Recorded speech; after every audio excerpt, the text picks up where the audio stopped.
Okay, so after helping a couple people in the IL2 community working with OpenXR Toolkit, I found out that basically I needed to start back at the beginning and go step by step. So currently I'm in my registry editor. One of the things I'll be showing to you guys is you can go in and add what's called pre-allocated virtual monitors. You'll see here where you'll be able to locate that at the top. So we'll be going through that. I'll actually show you a nice little website which I will post in a little bit later, which basically goes through exactly how to go in and edit your registry and add pre-allocated monitors. Make sure it's set to 0 so you don't want basically Windows Mixed Reality creates 3 virtual windows when you just do the basic installation. That's a problem when you're doing flight simulators because it's rendering those 3 additional frames that windows that could pop up, these virtual screens, and they're holding that in your memory. It's taking up VRAM, it's taking up disk space. It's just not good. So turning that off does improve frame rate, and everyone has done that. Now if you're in Windows 11, apparently you can do this from a different location without having to go into your registry. I think it's available right in the Windows Mixed Reality ability and or under your displays now. You can Google that or look it up on YouTube. I'm not a Windows 11 expert, but I do know it's a little bit different there. Alright, so next we're going to move on to the update to the OpenXR Toolkit website. They have done an update as of at least July 1st and 2022, and they go through they did a much better job in explaining how to set it up, I would have to say. So first thing you need to do is make sure you download the latest. This will come in, you'll see it pop up. It's going to come in as a nice little executable. You'll run it. It will ask for permissions. You're going to install it and you're good to go. Alright, so once that's done, you're fine. The other thing that you want to make sure is that if you've already been using Steam, you have to have already had this. That's the Windows Mixed Reality. You notice it renamed it, but it's Windows Mixed Reality. You'll download this off the Windows website apps, and basically right now this is what I'm running. I went to disable because after talking to one of the developers for OpenXR Toolkit, I found out that if you have this set to automatic, let's say, this is not going to apply unless you go into the toolkit and say that motion reprojection is on. If you don't have it set to the on setting, whether you're in always on or automatic, it does not matter because the toolkit is kind of overriding this setting after you've installed and got that going. So just go ahead and leave it on disabled. If you want motion reprojection, do it in the toolkit. That way it's taken care of, and you know where to go and get that taken care of. Do not mess with your rendering scale here if you're using toolkit. Do that with just the toolkit. Alright, leave that at 100%. That's the 3160 by 3000 whatever, 92 or something like that. And then you can go ahead and see you do this. Now if you launch the OpenXR demo scene, I'll warn you, it does sometimes bring up the Steam.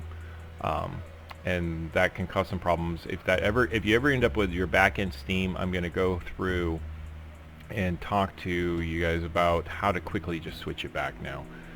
So you can go in here and you can see that we're using the proper, what the toolkit is now implied in my settings, and I'm going to show you to make sure that you're seeing this after you do the install. Okay, so you'll go in and you'll install the toolkit. I'm going to close this out, and once it is, you'll have it pop up and you'll see it'll say green pretty much right off the bat, but if it's the first time installing, you're not going to see this IL2 executable and this in your settings. If you do change any of your key functions, just remember, left, right, up, down. you know, for that kind of stuff. That's no big deal. But once this is all set, you're good to go. You don't have to worry about it. And you just come in and check, make sure whatever games you're running, DCS, you know, Microsoft Flight Sim, IL2, whatever, make sure that they're just showing in there and they're checked. And now if you don't want it, you can just uncheck it. See how simple that was. Again, if you have an issue where you wind up having it go back to Steam, like it's loading Steam and you're getting it to crash and stuff like that, what I want to do is you can get the OpenComposite DLL, which I'm going to show you on the website here. They did a really good job at basically making this all work. So now when you go through, it'll talk about what your limitations are, and you can go through OpenComposite, and it has a table of contents. It gives you a really nice examples of what's going on and how it's working, and then each compatibility based on your whole deal. Like here it goes, IL2 says yes and yes, so we get does not support fixed. That's the only thing we don't get that foveated rendering, which, you know, that's fine for now, but we do get all the other stuff. And then it'll give you a warning, like here, number 2, we don't have to worry about any of this stuff. So the other thing that I like is that now it tells you exactly how to get the OpenXR installed, get it running on your system. Everything that I'm talking about here, it's step by step, so it's very simple. You can follow it through. The other thing they did, which I'm happy to see, is they updated the link. So now when you go to get it, it brings you right to the website. You just scroll down and it talks about different things. Here it talks about IL2 and stuff like that. This is where you're going to find the OpenComposite launcher. You're going to end up downloading it. Now this part I'm going to go through the step because a lot of you may not use zipped files. So when you open up a zip file, it's gonna, this is after it's unzipped, but I'm just going to show you, like, the zip file comes in and you'll see it kind of similar to this. So you'll click the application and it's going to say extract all. So you're going to go ahead and run that. It'll extract it all, and when it does, it's going to create in probably your download files another file called OpenComposite, but this time you're going to see it with different icons. You're going to see the yellow folder, of course, you know, the data folder, and then you'll see an icon that actually makes it run. So now when you click this, you'll see these options. You have switch to OpenComposite and you have switch to VR. So if it's lit up, that's what you want to do. It's not actually functioning the way you're wanting it to. And that, now if you look at their website, the one thing they're talking about, you must get the latest OpenComposite. So we're going to go back, and you must be using the 1.4 or later. So right in their new advice on their website, this is the latest as of July 1st, they are stating in order to do all of this that you need to go and make sure you're using 1.4 or later and getting that set up.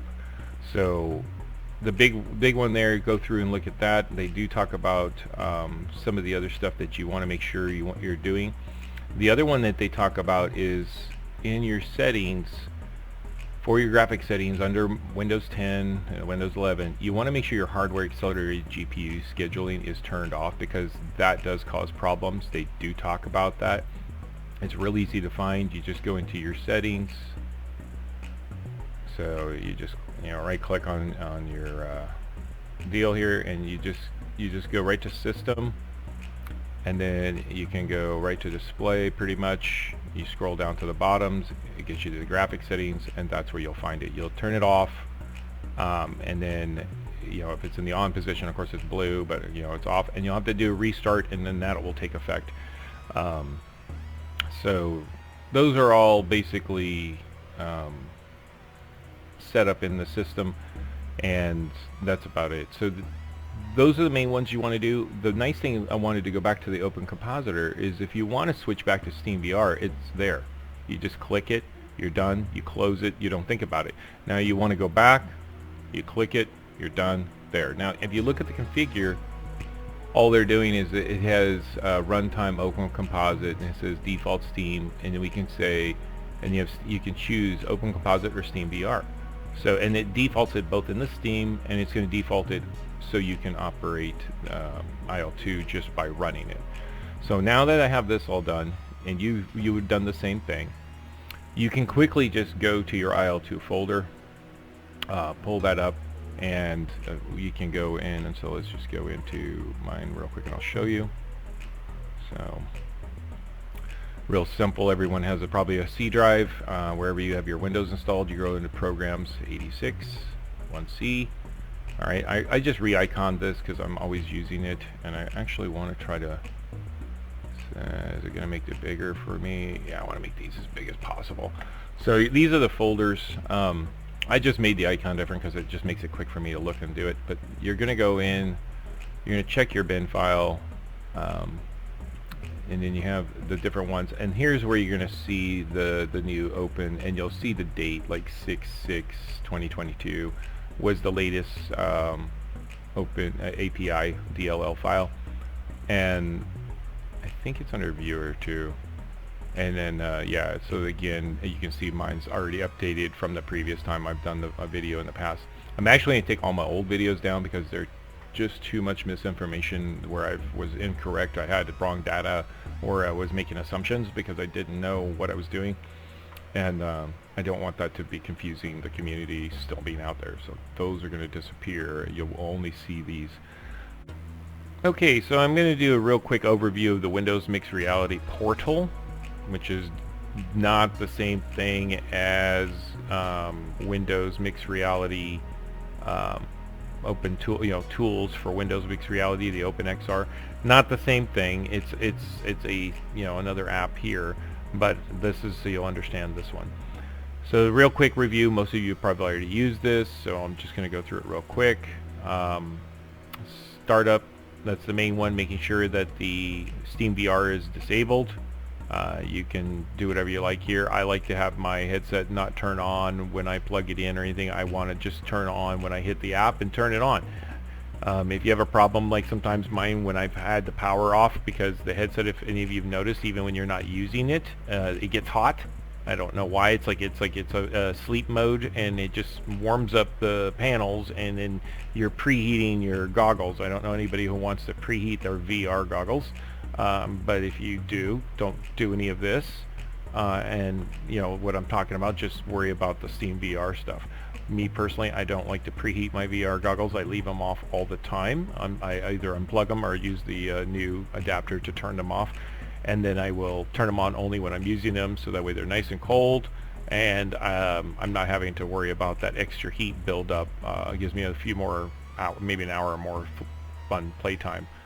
Environment, this is where you can clear your data. I had talked about it in earlier videos, but real quick, I'm using it when I have issues with tracking. I'll clear my environmental data because of light coming into the room and different things going on during the day that can cause issues. I've talked to people who have their system in a basement and they have one continuous light like a laboratory. If that is your setting, awesome, and you probably don't have to worry about this as much. But if you're noticing any issues, every now and then go there. Display settings, I just want to go over this real quick. It's very basic. This doesn't really affect anything in the game. This is just when you're in the Windows Mixed Reality little clubhouse. You realize this is the defaults here. I've heard of people dropping their frame rate down to 60. I don't know, that's not going to help you. You want to leave it at the highest level so it has little legs to stretch. If you're trying to cap it because you're doing like motion reproduction and you know something else, that's fine. I'm just dealing in general for most people who are trying to avoid getting VR sickness because of the low frame rate, and that is very common with a lot of people. So if you're one of those that some of them takes quicker, me it probably took 2 days of running it in IL2 in motion reprojection before I started getting symptoms of VR sickness and having issues. So if you're having any of those experiences, that's watch out for that and make sure these settings are all good. Your IPD, it's important to know your IPD. Think of this, if you're trying to get 2 images to line up to your eyes and one of those images is out of whack from it, it's going to cause the images to be distorted, blurred. I mean, it's just like wearing glasses. This is, it's a big issue to make sure that that's done. It can cause you to get headaches. Now there are some people who can zoom all the way in, and they have some mods to their whatever. You know what you're doing, but definitely do your research, get your IPDs figured out. That will help you tremendously when reading the texting, details, stuff like that, and reducing eye strain. You know, because if your glasses, I say glasses, your VR lenses aren't set correctly, it will cause strain on your eyes, just like a pair of glasses. So, just for that. Anything else comes up, if you guys see anything I might have said that is incorrect, or you know a little bit more detail, please share it. Be respectful to the community. We're all intellectuals here. Not everyone is perfect, but at the same time, I probably know I'm the reason you're watching this videos, because I know a little bit more than the average tool, and I'm trying to share that with the community. Again, go back to the website, go through each of the steps. They have all the features, what they're doing. You'll be using the upscaling stuff. It tells you what it does in there and how it works. We don't have the hand tracking. And then the other thing too is the glossary is going through and just looking at what does each one do. Make sure you take some time and look at it, and then just kind of you know, educate yourself there. And then that's about it. I mean, the rest of it, the quick start that they've done now is much better. I think before is a little confusing. I find this to be much more concise now on their website as far as everything, and making it as simple as possible. If you guys have any other questions, let me know. You really don't need to go in and manually and do the DLLs anymore. The installer from the composite works great. I think there was a lot of confusion with being broken links and stuff, and then me having to personally find where to get it, and it didn't have the probably the latest one, to be honest. So I will post this up. I'll just need to post the link right now for OpenComposites. You know, you can just go right to their website, but that's really all you need to do now. There's no extra links or anything else. If anyone has any issues or problems, post it up. But if you also have some successes, or you found some issues where you're like, oh, I was running into this problem but I was making this mistake, also post it up, because somebody else may be doing that and not catch that step. I hope I went through all those steps, but the main thing is for anybody who's new to watching the video, what happens after you do all this is now you can just load your VR. I have a quick link to IL2 so I can get the executable for the launcher to start. You just want to make sure that full screen mode is off, that you have the VR on. If you're using 4K or whatever, that's fine. This is just the box resolution. You want to set that a little bit smaller so it doesn't fill the whole screen, because it makes it difficult for you to navigate your desktop if you have it set too large. And then of course, once you start the game, now you can just do this. If you notice, I am not launching Steam. Steam is not coming up, the application's not up, so all of that is now gone in the background.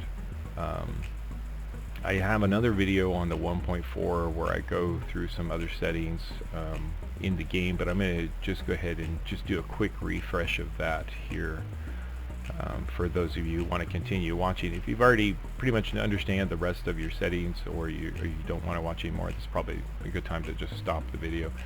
But from here I'm going to go through and start demonstrating how the Open Toolkit works within IL2. So I just need to go to menu. So this is where you can do your timeout. I recommend keeping it on slow or short when you're in the game, but none just turns it off, so you have to manually do the exit menu portion. So let me do something real quick,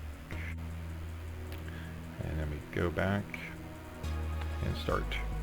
So each of the menus you'll see when you get in, you'll have your overlay. This is basically you're doing your testing. It gives you your frames per second. You can go advanced. The developer just gives you a lot of data that probably nobody will understand. So advanced is probably the best looking if you want to see what your CPU and your GPU are pulling in the game, rather than just frames per second. You can see if there's some kind of bottlenecking happening. That's a good way to look at it. Alright, next I'm using FSR just because I'm taking this as a new video. FSR is the ATI version of advanced super sampling that they've come out with that's really improved frame rates, especially in VR and gaming. That's what they're all pushing for. NIS is the NVIDIA version. When I use it in the game, I find it to be a little more dull, not less crisp, but it is definitely better for a lower end system, I would believe. because of the way they run it. Now you can test it back and forth, but honestly, I think the FSR has just much better graphics for IL2 in general. I don't know about other games, but in general, IL2, it just seems better in the G2 reverbs, specifically running in an NVIDIA 3080 Ti or better. Besides, this is where you guys are going to be able to go in and change it. So I helped somebody with a 2080 Super, and when I had a 2080 Super, I was running it at a lower mount. I was running about 85%, I believe, which is about 2690 by 2628. Now, I don't know if this is going to affect you in the game where you need to go into the file, startup file, and change that in the ORs, or does it default? I would have to go and check. You may not even need to mess with it, but the main thing is you're under rendering, so it's less hard to pull on the GPU, and you can get higher frame rates. This is important if you're getting like motion sickness and you're throwing up after being in VR and your frame rates are just horrible. The main thing is you want to be playing with this, like how high can you go? Can you keep it at 100? You know, if you're at a 3090, I'd like to know, can you go even higher? I've not tried over rendering yet, mainly because I'm just trying to max out the game where it's at, and I don't have a system strong enough to even go that far yet. I think that it'll probably be the 4090 series GPUs before we can see people doing that in VR with the G2 reverbs for this particular game, IL2. So that's how you do that, and it'll restart the game. It'll automatically take effect. Sharpness, you can play with that. It does seem to affect frame rate slightly. I'm talking 1 frame, 2 frame maybe. But in general, it doesn't seem to be an issue until you're getting into high strain areas next to large buildings, smoke, a lot of AAA. I was turning up my overclock with my card, my video card, to allow it to exceed the default setting for temperatures and fan speeds and stuff like that. I ended up stopped doing that because I had 9 crashes during the last heat wave and I'm on air. So I just lit the card doing that. I have I'm just not messing with any clocking on the card. I am overclocking my GPU, but that I've never had a problem with. So I think it's a 3080 Ti issue. I've read and seen videos with the coolers on those were not installed correctly. So I'm actually going to have to pull my card apart like I would, and just check the thermal paste pads that they put in there, that they're properly installed and attached and working, because I think I might have an issue there. But if you are seeing that, there are YouTube videos out there to help you with it. Alright. Okay, and here it is on the horizontal refresh, which is the left eye. Vertical, I mean. So up and down refresh.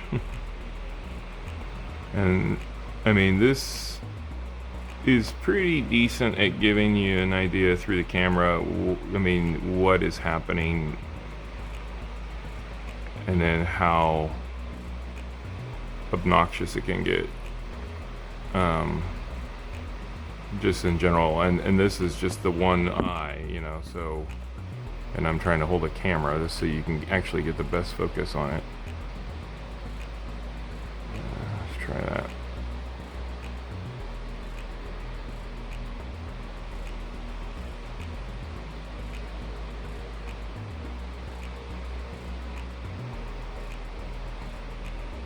Alright, and then again,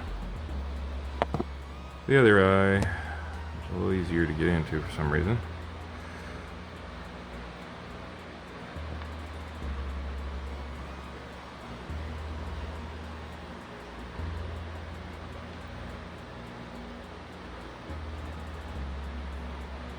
Yeah, you can't see any, and at this point your eyes are on fire. You are just like, it's like you just stared into your light bulb on your desk or something, or your 100-watt bulb. It's intense.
C and gamma set to 1. And then I'm going to go out of this real quick.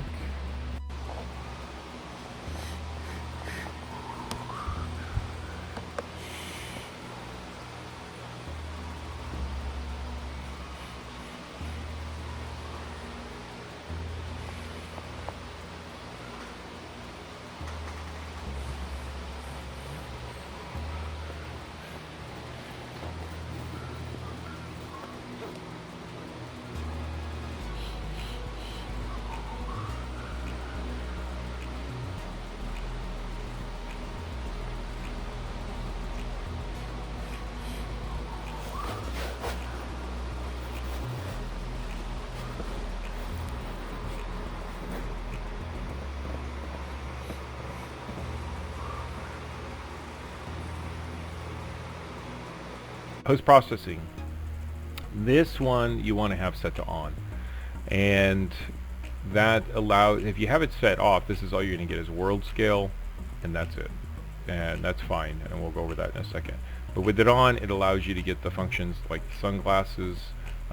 You know, it's really awesome to be able to just sit there and go through that, especially with the sun settings in VR.